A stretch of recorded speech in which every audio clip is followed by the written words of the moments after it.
In August 2013, me and my friend Justin packed our bags and travelled to the Swiss Alps with the seed of the Matterhorn planted firmly in our minds. This is our experience. The plan was to meet Justin over there, so on a Monday I left the Lake District and slept on the floor of Manchester Airport until my flight in the early hours of the morning.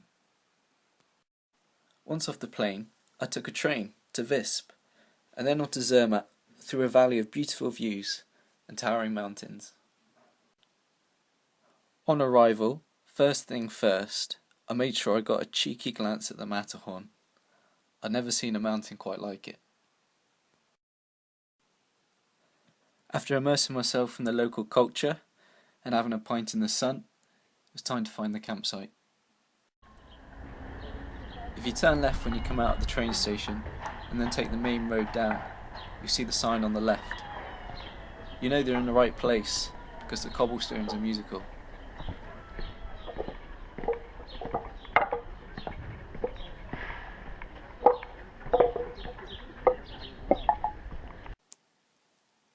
A good night's sleep meant I was feeling fresh, so on Wednesday my plan was to head up to the Hornli at about 3,000 metres.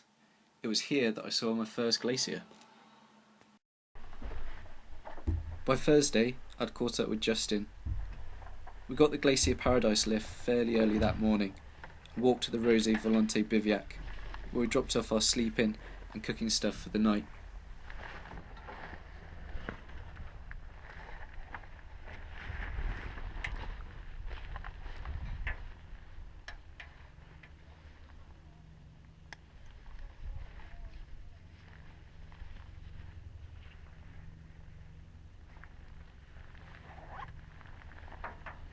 I'm gonna need another wee before we go. Do you? Yeah.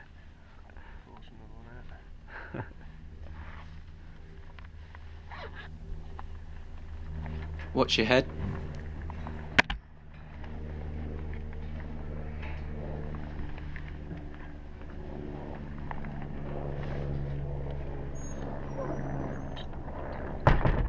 As you can tell from the video, I don't really know where to look first.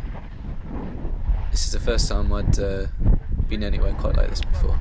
Yeah, it's quite nice. Our plan was to head up to Castor. That was pretty cool. We just kind of zigzagged up the face of it. As you can tell, I'm panting a bit, but I blame that on the altitude.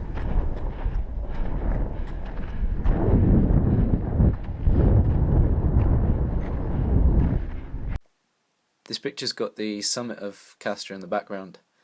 Here's Justin, and then the next one's both of us at the top. The next little film is us walking along the ridge back to where we were taking the pictures from, and I was a little bit nervous, but it was really good. By this point I was starting to get pretty bad headaches and I was feeling a bit sickly. I hadn't been drinking enough, probably a bit too soon to get up to that altitude. But we went down and then went back up to Pollux. So this is the ridge climb up, and then this is us summiting. So by this time I was feeling awful, and again, as you can tell, I'm panting pretty bad.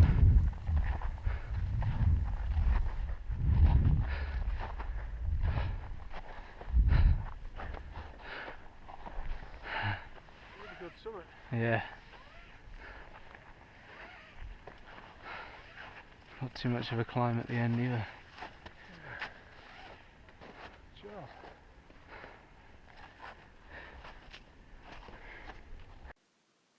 From here, it was just back down to the bivouac with a quick stop so I could chuck up.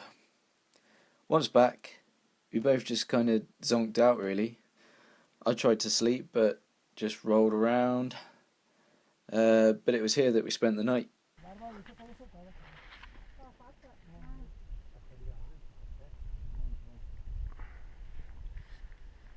We've done the full traverse from our little bivvy hut. We haven't done it yet, mate. I know. And I'm about to tuck in some Philadelphia. Hopefully I'll keep it down this time. And yesterday we went up Castor. and Pollux. Or Pollu, not really sure. I'll stick with Pollux. Pollux.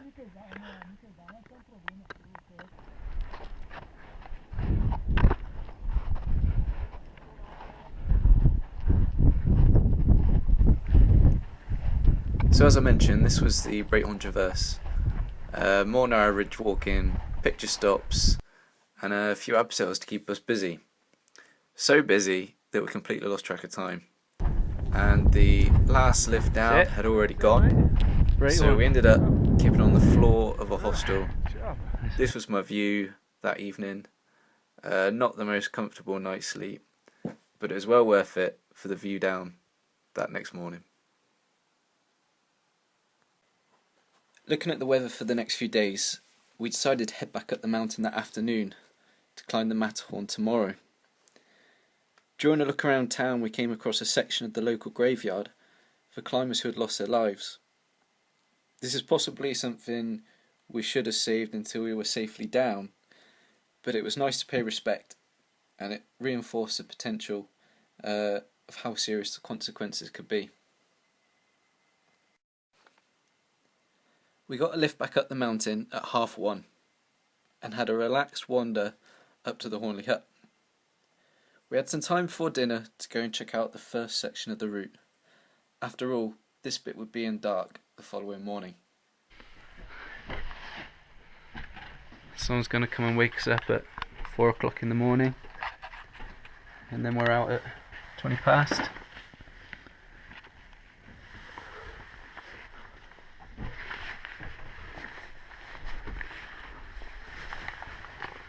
There it is.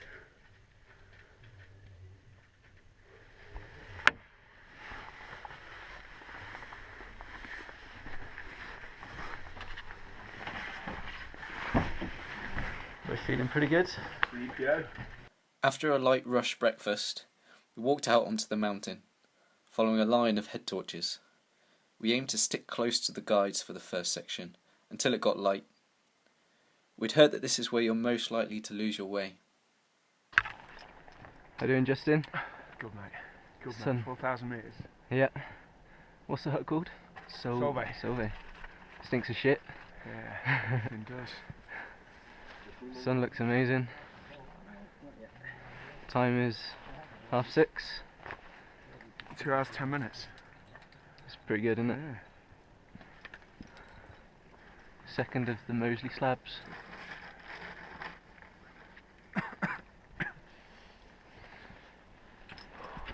Yeah, got one here, but I've only got one quick draw, but it's looking pretty good after this.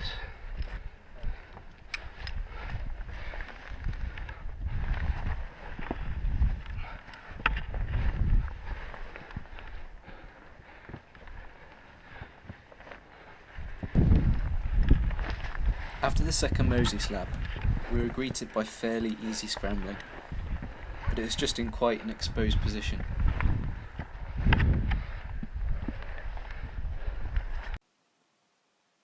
More pictures followed, and a little bit of monkeying around on some fixed, almost harbour ropes really.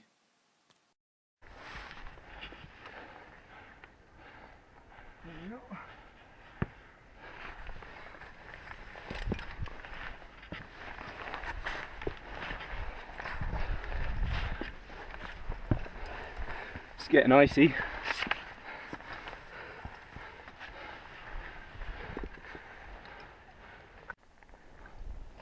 Every so often we'd get a really good glimpse of the north face, where I'd often wonder whether we would ever be good enough and both be in the right place to one day come back and give it a go.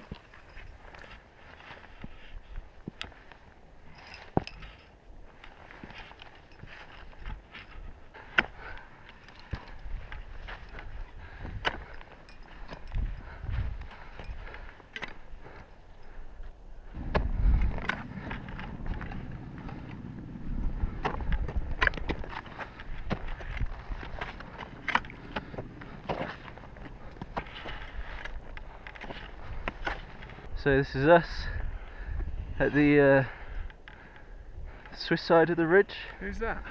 Don't know. Mr. Winfrey himself.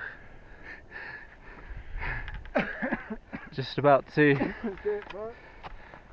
make our last climb to the top. This was not actually Mr. Wimper himself, one of the first to summit, but a chap called St. Bernard. I'm not sure which one, there seems to be quite a few.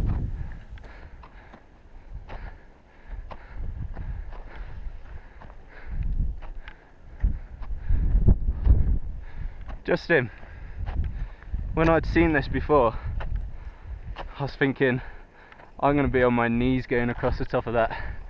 Yeah, it's wider than Pollux. Yeah. Or Castor. Castor.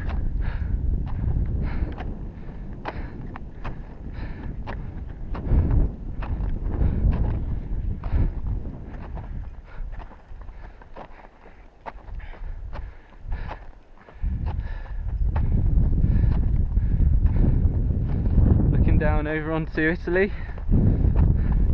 And Switzerland on our right.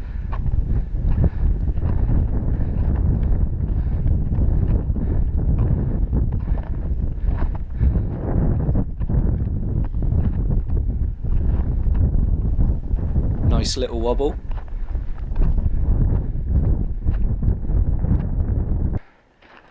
Hey. Hey. Thank you, you too. Guess how much higher the Swiss summit is to the Italian summit? Is it, don't know, let's have a look. 5 metres. Keep guessing. 10? Less. Oh, less. It's lower. I think it's 0.8 of a metre. Oh, really? Yeah.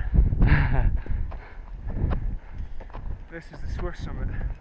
This is the summit. Oh, this is the one that I thought be on my knees for. Yeah. Right. Therefore. Hey. Awesome effort. Man. It's incredible. What time's that now? 9 Less than o'clock. 5 hours. It's cool, isn't it? Whoa. Zermatt. That is Zermatt, isn't it? That is Zermatt, yeah. This is where we need a paraglider. Yeah. Okay, so if one of us goes one way, the other goes the other way. Right, Justin, mate.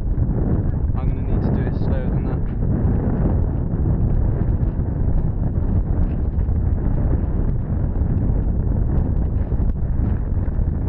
Okay.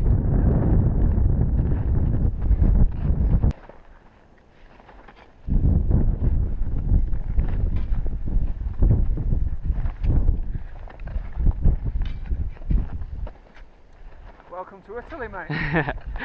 Got your passport?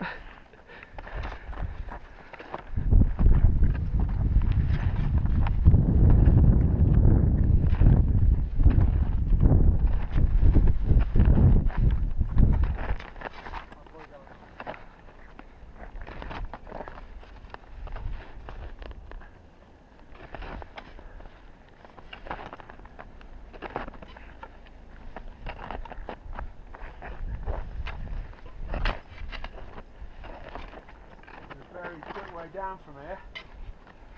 Very, very quick way, did you say? Yeah.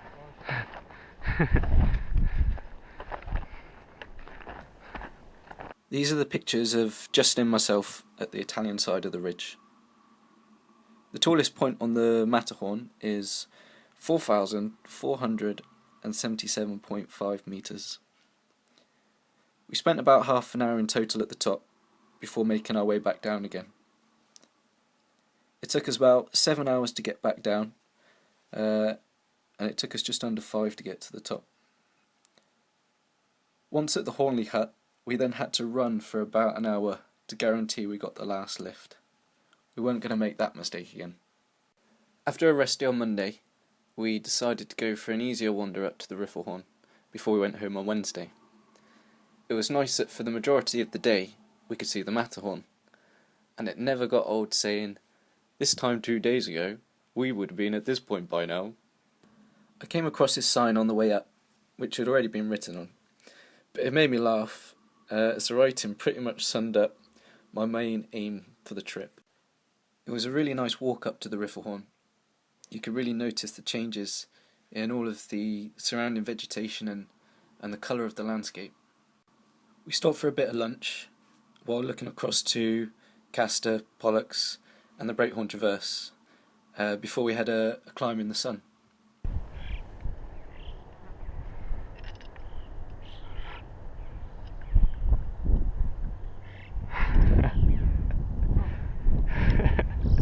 Have you seen what it says on your quick draw?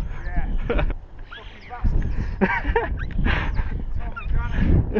Really? Yeah, I was quite proud of those quick draws when I bought them. There's a different message on each of the gold quick draws. Is there?